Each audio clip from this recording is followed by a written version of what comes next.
Bonjour amis profilers, passionnés de psychologie, de cinéma, de jeux vidéo et de mystère, vous voilà au bon endroit. Car aujourd'hui, nous entrons dans le labyrinthe de la psyché de Perceval de Galles de la série Kaamelott, écrite, réalisée et orchestrée par Alexandre Astier. Alors activez votre œil, activez la cloche, abonnez-vous et sans plus attendre, entrons dans la psyché secrète de Perceval de Galles.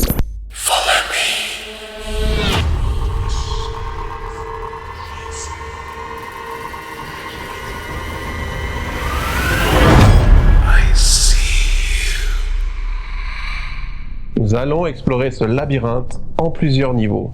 L'entrée, le dédale, le fil d'Ariane et le Minotaure, avant d'arriver au cœur du labyrinthe, boss final et siège de l'inconscient. Attention cependant, explorer les labyrinthes n'est jamais sans conséquences. Vous serez forcément exposé à vos propres peurs, vos propres démons. Si vous êtes prêt à faire ce chemin avec moi, rendez-vous à l'entrée.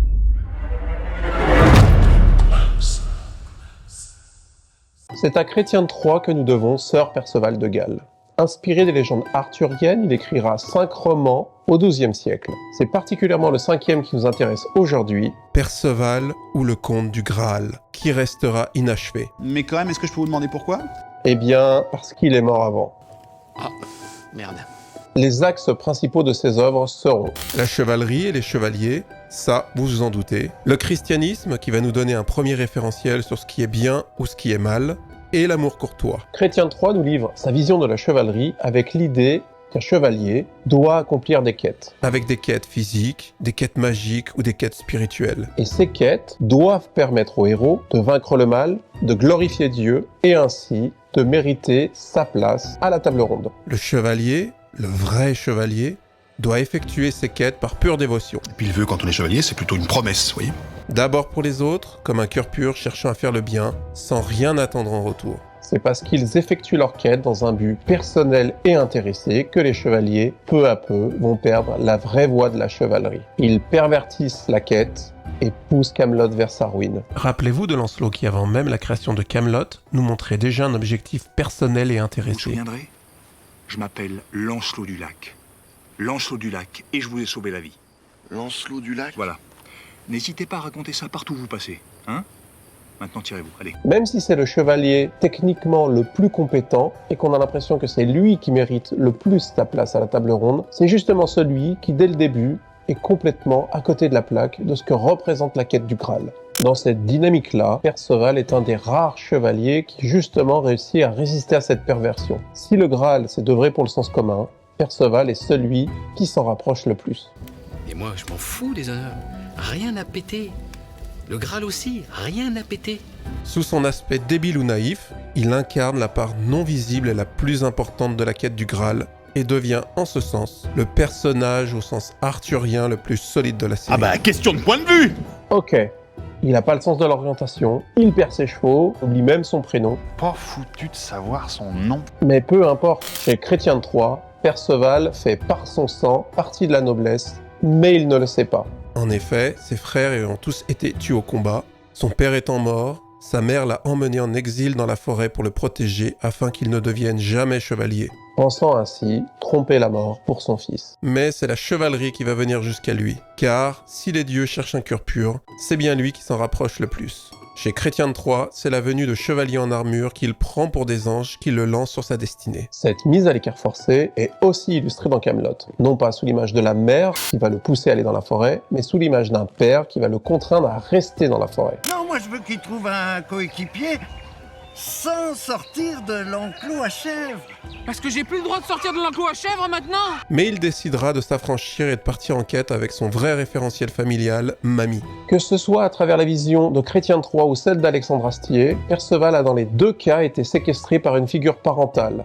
Non pas par perversité, mais par amour dans les deux cas, mais qui l'empêcheront de s'accomplir. C'est par amour que celui-ci est condamné à faire son aventure dans l'enclos à chèvres, Comme c'est par amour que sa mère va refuser toute noblesse pour elle et son fils, dans le seul but de le sauver de cette destinée. Perceval est donc exclu du monde, il est exclu des normes sociales en vigueur, contrairement à tous les autres chevaliers, et il va devoir tout comprendre par lui-même, et bien souvent en redéfinissant ce monde de manière décalée. J'ai tout compris par moi-même.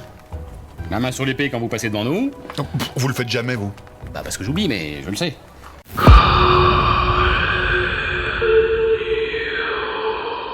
Nous voilà maintenant un peu plus avancés dans le labyrinthe et arrivons dans le dédale de la relation, là où nous allons pouvoir observer les patterns comportementaux et relationnels de Perceval. Je pense que Perceval aime ses parents adoptifs, même s'il les juge complètement inadaptés au monde qui les entoure, même pour lui, à commencer par son père, limité cognitivement. Je sais compter jusqu'à 16. Hein, au-delà, je reprends un 7, 3, 5, etc. Voilà. Et sa mère, qui je pense est consciente de la situation, ne cherchera pas du tout à la changer. Ah ouais, alors attendez, j'ai une autre idée. Écoutez attentivement votre père. C'est ça, soyez bien attentifs. Ce serait dommage d'en louper un. Seule sa mamie est jugée compétente et adaptée, qui officie comme juge de cette famille dysfonctionnelle avec l'environnement. Juge entre lui et ses parents, ou ses parents et lui, et juge entre lui et son frère, avec qui il nourra une relation de compétition. C'est elle qui va partir à l'aventure. Rien que pour plus vous entendre. On ne sait pas grand-chose de plus sur sa famille, à part que ses oncles ne sont pas très évolués sur le plan cognitif. Niveau intellectuel, ils en sont où, vos oncles? C'est plutôt des cons. Votre père aussi? Oula. Et que ses cousins sont construits sur le même modèle. Je comprends pas. Parce que c'est des clodos? Des clodos, ça c'est ma mère qui dit ça, hein. Moi je trouve pas qu'ils fassent spécialement clodo, hein. Non mais par contre, ils sont super cons.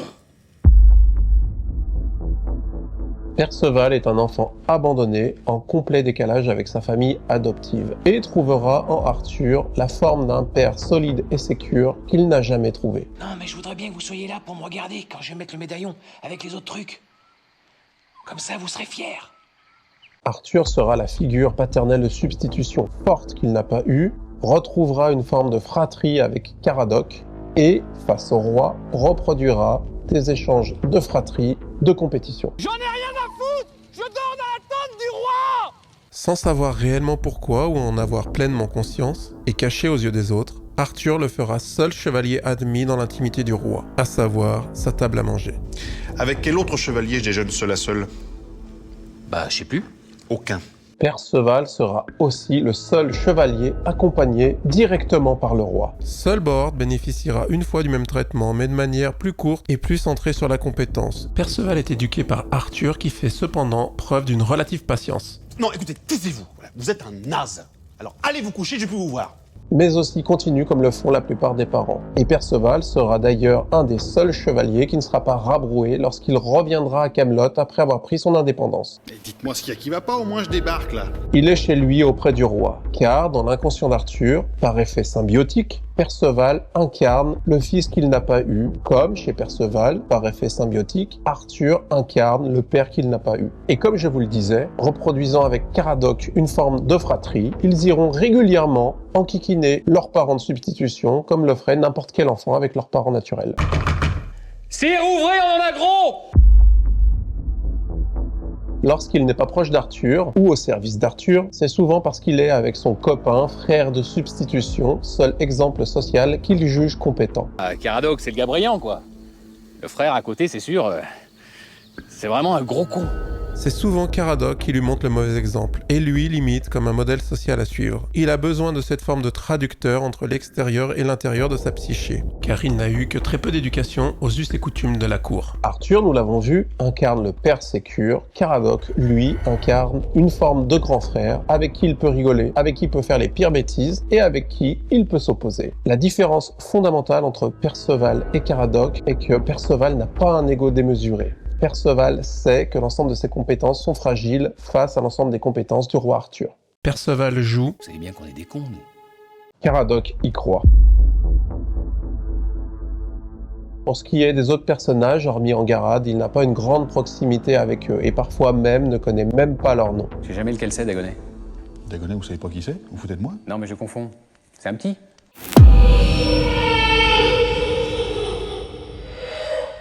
Nous voilà à peu près à la moitié du labyrinthe. La stratégie de l'inconscient est maintenant de perdre tout visiteur, même l'hôte. Alors, restez bien accrochés au fil d'Ariane. Une des théories que j'ai le plus croisées sur internet est que Perceval aurait des traits autistiques de type Asperger. Il est vrai que certains de ses comportements pourraient nous mettre sur cette voie, comme Le fait qu'il est en totale incompréhension avec le fonctionnement social, une manière de penser très ancrée dans le concret, Eh bien, sachez que nous sommes tous avec vous. Ah non, non, vous êtes pas avec nous. C'est juste Caradoc et moi. Enfin, à moins que c'est changé, non? Une focalisation sur le détail plutôt que le tout, une difficulté à comprendre les doubles sens ou les blagues qui sont non adaptées. Vous prenez pour un enseignant? De quoi? Non. De plus, il se rapproche du fantasme des autistes supercalculateurs qu'on peut voir dans les films ou les séries, parce que vous savez, Perceval est capable de calculer à une vitesse hors du commun. S'il nous augmente d'un quart de solde pour le ménage, et qu'on enlève ce qu'on doit de la dette, plus ce qu'il nous prend pour la chambre et la bouffe, on va mettre 116 ans en 2 mois et 26 jours. Aujourd'hui, beaucoup d'autres théories pourraient expliquer ou donner des pistes sur le fonctionnement chez Perceval, comme les traits de personnalité schizotypique ou d'autres traits de personnalité dont nous reparlerons dans de prochaines vidéos. Et je trouve que limiter son fonctionnement à de l'autisme Asperger est une fausse piste, un cul-de-sac. Aujourd'hui, observons la perception de Perceval à travers la théorie de Carl Jung qui distingue le sens, Capte ce qui est, de manière réaliste, sensorielle et ancrée dans l'expérience. et l'intuition. Capte ce qui pourrait être, ce qui est caché derrière les apparences, les tendances et les symboles. Faites le test tout de suite et regardez cette peinture. Si vous avez un ensemble de détails précis, comme la couleur de la robe d'un des personnages à un endroit spécifique du tableau, vous faites peut-être partie des personnes qui ont une perception orientée sensation. Votre préférence de récolte de l'information est centrée sur le détail pour aller vers le tout. A l'inverse, si vous avez une perception intuition, peut-être étiez-vous plus concentré sur l'action des personnages et ce qu'ils comptaient faire. Maintenant, revenons-en à Perceval. Sur internet, j'ai croisé beaucoup d'avis qui voyaient Perceval, du fait qu'il calcule à une vitesse hallucinante, comme quelqu'un qui utilisait son matériel intuition. Et je ne suis pas du tout d'accord avec ça. Je m'explique. Je vois Perceval comme un individu qui est capable de capter un ensemble de détails à une vitesse prodigieuse et de les mettre en mémoire. Qu'est-ce qu'on va lui faire compter maintenant? Les pierres du château? 16 130. Mais il est incapable de faire les liens entre eux. C'est ce qui fait qu'il ne comprend rien. Vous avez ramené les clous de la Sainte-Croix? Les ramener? Vous voulez que je chope le tétanos ou quoi? Je les ai foutus en l'air, oui. Vous avez pas fait ça? Quoi? Vous avez besoin de clous? Le clou de la Sainte-Croix est un clou. Son monde de référence est le pragmatisme, le numérisable et le quantifiable. Perceval va traiter l'environnement à travers un mode de fonctionnement ordinateur, ce qui va le faire différer de la plupart des autres personnages. J'aime bien pisser du haut des remparts, au lever du soleil. Il y a une belle vue. Vous êtes sensible. Au froid, oui. Hyper. C'est pour ça que j'attends le printemps. Nous parlions d'autisme Asperger précédemment et ce genre de réflexion pourrait y être assimilé. Cependant, Perceval est branché sur la collecte d'informations précises et non de l'interprétation parce que ça lui demande beaucoup trop d'efforts. Pour ce dernier niveau, je vous propose d'aller observer Perceval à l'aide d'une dernière théorie, les portes de Ware. Comprenez ce nouveau fonctionnement comme un mécanisme de défense. 3 portes peuvent être empruntées pour gérer et comprendre l'environnement. Mais aussi interagir avec les autres. La porte du sens qui récolte le chiffre, la mesure, les faits et transite par la tête. La porte de l'émotion qui récolte les ressentis, les sensations et transite par le corps et le circuit des émotions. La porte de l'action qui récolte les possibilités d'agir et transite par le mouvement physique ou mental. En ce qui concerne Perceval, il voit clairement le monde à travers la porte du sens et de la pensée factuelle. Chez vous ou chez Perceval, les portes sont plus ou moins ouvertes, plus ou moins fermées. Lorsque le stress augmente, la réponse va commencer à devenir stéréotypée, puis exagérée. La personne est enfermée et coincée à voir le monde que d'une seule manière. Imaginez son cerveau comme un immense fichier Excel où chaque chose est bien rangée à sa place et lorsqu'on est précis avec lui, par contre, il peut le ressortir de manière instantanée et très rapide. 744? Enfin, les espions ont dit entre 5 et 600 hommes. Bah, ils sont 744 en comptant les 13 du commandement. Mais qu'est-ce que vous en savez? Bah, je les ai bien vus tout à l'heure, du haut de la colline. Par contre, quand il doit interpréter, il se met en stress et alors il puise dans n'importe quel fichier pour sortir une réponse qui lui paraît cohérente. Un peu comme si votre ordinateur était stressé et qu'il se mettait à piocher dans tous les fichiers à la fois, comme une IA qui se mettra à bugger. Mais qu'est-ce qui peut bien se manigancer dans votre tronche pour vous pointer avec des idées pareilles? Lorsqu'Angarad, pour qui il a de l'estime, lui propose de voir le monde à travers l'émotion, Vous êtes sensible. il stresse à l'intérieur, refuse son canal et le ramène dans le monde de la rationalité. Au froid, oui. Perceval a une vision ultra rationnelle du monde. Il doit filtrer tout ce qui l'entoure à chaque interaction. Et qu'est-ce que je fais, moi? Vous filez au château. Vous descendez à la salle des coffres avec le mot de passe que je vais vous donner. Vous choisissez un objet, bon, précieux, voilà, précieux, et puis vous me le ramenez, que je le file aux autres d'en face. Et dans la salle des coffres, c'est pas tout précieux? Imaginez une seconde une réalité alternative où ce n'est pas Perceval qui est l'idiot incompétent, mais plutôt l'ensemble de Camelot qui se démène pour livrer des informations avec l'extrême précision que Perceval attend. Voilà! Là, c'est pro! Là, je comprends! En quelque sorte, les choses compliquées pour le commun des mortels est simple et rassurant pour lui. Quand j'ai fait construire le château, ils m'en ont facturé 24 500 des pierres. Alors si c'est vrai, ça veut dire que je me suis fait enfler de... 8370. Et les interprétations du commun des mortels sont trop compliquées à appréhender pour lui. Bah, après-demain, dans 2 jours, c'est pareil. Bah, ça dépend à partir de quand. Comment à partir de quand? Après-demain, à partir d'aujourd'hui. Évidemment, pas à partir de demain. Perceval est quelqu'un qui a besoin qu'on lui livre une structure à l'extrême. Je veux bien faire des tas de choses, mais il faut être un minimum précis. Structure qu'on ne lui a jamais donnée et structure qui peut-être on lui donnera jamais. Il restera condamné tant que l'extérieur ne comprendra pas ce mode de fonctionnement ou qu'il n'évoluera pas, lui, vers un autre mode de perception.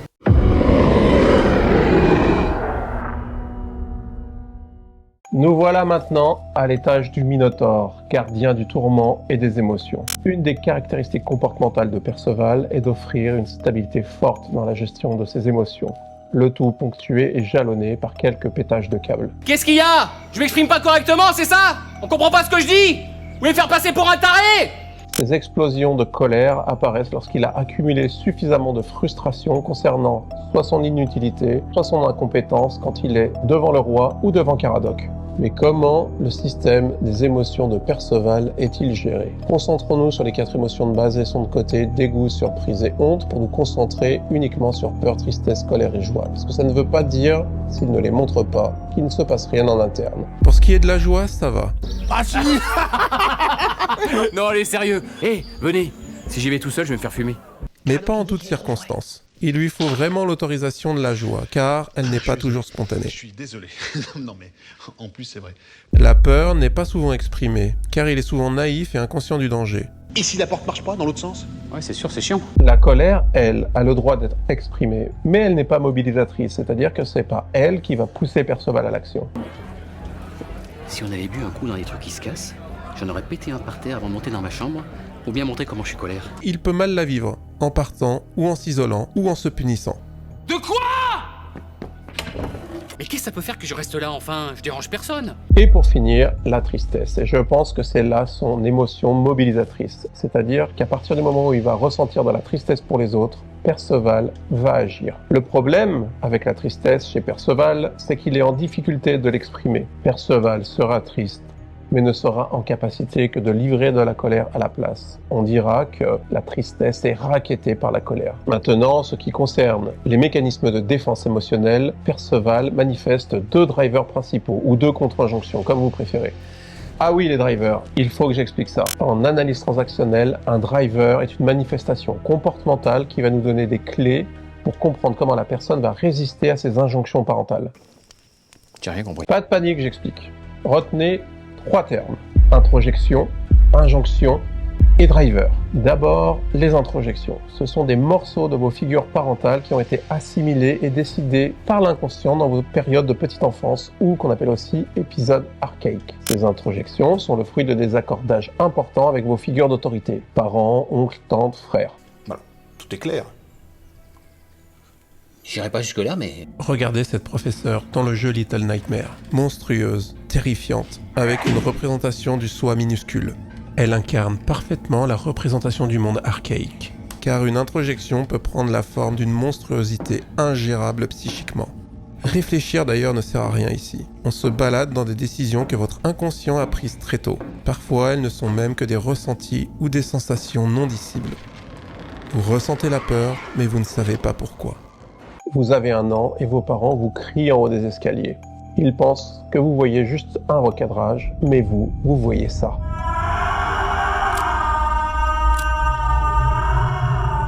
Maintenant que vous avez compris que les injonctions sont des petits épisodes de vie que vous avez incorporés dans votre matrice, ou qu'on appellera scénario de vie, parlons des injonctions. Les injonctions vont être les messages qui vont être portés par les introjections. Et bien souvent, c'est pas des très beaux messages. J'ai rien compris. Maintenant, vous savez qu'à chaque fois que vous vous direz « mais je suis un con, mais je suis nul », vous savez que c'est vos injonctions qui vous parlent de l'intérieur à travers l'image et les introjections que vous avez assimilées. Tout ce fatras est stocké en interne dans votre inconscient et est difficilement accessible. En revanche, on peut observer les mécanismes que vous allez mettre en place pour lutter contre ces injonctions que l'on appellera contre-injonctions ou driver. Oui. Les drivers consomment énormément d'énergie, mais c'est ce que le système a trouvé de mieux pour lutter contre toutes les injonctions que vous recevez. Et chez Perceval, on observe un driver qui s'appelle « Sois parfait ». J'ai rien compris. Entraînez-vous chez vous à observer « Sois parfait » et trouvez des personnes qui, pour expliquer quelque chose qui devrait prendre 30 secondes, vont mettre 5 minutes, nous noyant sous une foule de détails. J'arrive au village. Enfin, j'étais pas tout à fait arrivé. Parce que le village, il est en 2 parties en fait. Et la première, c'est pas encore vraiment le village. Et du coup, il y avait personne. Ni au début, parce que même dans la partie du village où c'est pas le village, il y avait personne. Ça change rien. Le driver est là pour protéger la personne de peurs plus profondes, et c'est pour ça qu'elle ne peut pas s'en empêcher. On bite rien, et en plus on s'en fout. Vous vous lancez trop dans les explications. Mais qu'est-ce qu'il faut que je dise alors? J'arrive dans un village désert. Mais du coup, on comprend pas qu'il y a 2 parties au village. Mais qu'est-ce qu'on en a à secouer qu'il y a 2 parties au village? Vous comptez le faire visiter? Et chez Perceval, vous allez pouvoir observer ce Sois parfait assez régulièrement, accompagné parfois d'un autre driver qui s'appelle Sois fort. Driver Sois fort est là pour montrer sa valeur à travers sa résistance émotionnelle et sa résistance à la mise en action. Allez lire La caste des métabarons, une BD entière qui pourrait être l'incarnation sur papier de Sois fort. L'histoire d'une famille à travers plusieurs générations, vouée au culte du guerrier absolu, qui, pour être fort, doit être sans pitié, tuer son père et ne jamais ressentir d'émotion. La difficulté maintenant, pour nous êtres humains, c'est que nous allons continuellement rejouer ces scènes pour vérifier la solidité de notre système. Nous allons nous reconfronter aux injonctions et réémettre des drivers. Il convient maintenant de découvrir de quoi les drivers protègent Perceval, et j'hypothèse qu'il se protège de « ne grandis pas et reste dans l'enclos à chèvres ». Non, chut, c'est moi qui parle. Perceval revivra aussi « ne réussis pas car cela te mènera à la mort ». Ah non, mais ne réfléchissez pas, je vous l'affirme, c'est pas terrible. C'est nul, archi nul, vous êtes des zéros. Et pour finir, ne dérange pas, reste petit et ne pose pas de questions. Ah bah nous, au bout d'un moment, on a préféré plus rien dire. Oui bah voilà, du coup ça s'est pas trop mal passé. Et voilà, tout le système est géré. Zone sécurisée, mission accomplie, formation du lézard. Géré à l'arrache, méconnu.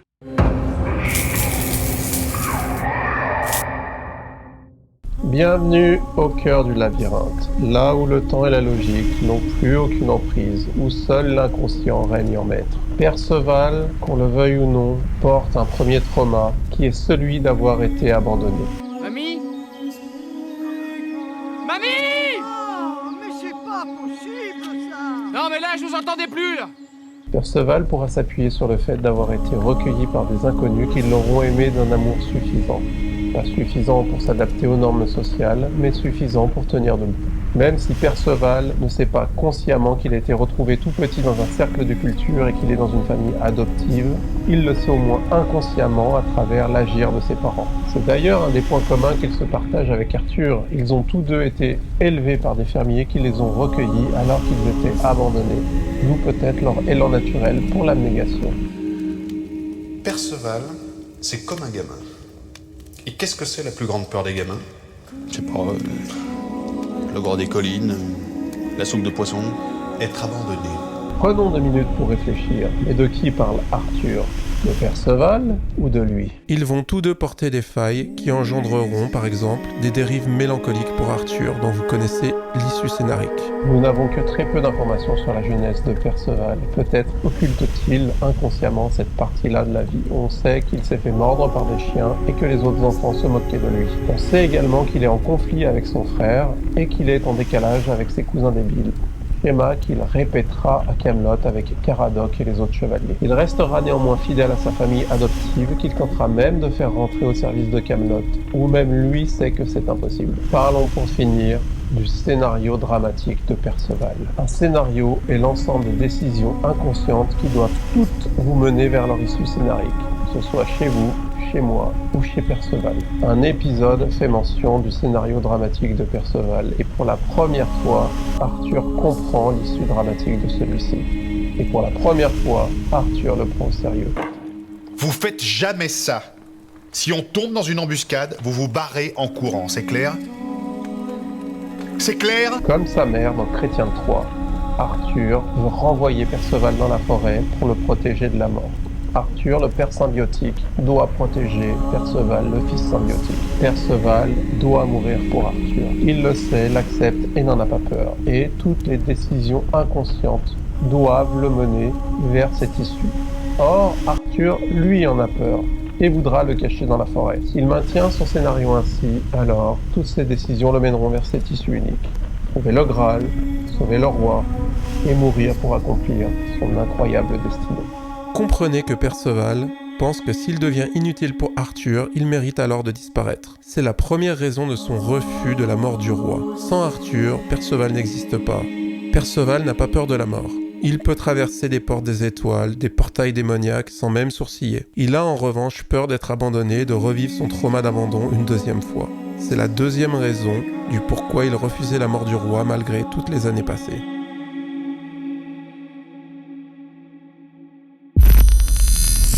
Nous voilà sortis du labyrinthe et quel plus bel endroit que la taverne pour terminer ce voyage. Explorer l'esprit prend du temps et j'espère qu'aujourd'hui vous voyez Perceval comme autre chose que l'idiot qu'on veut bien dépeindre.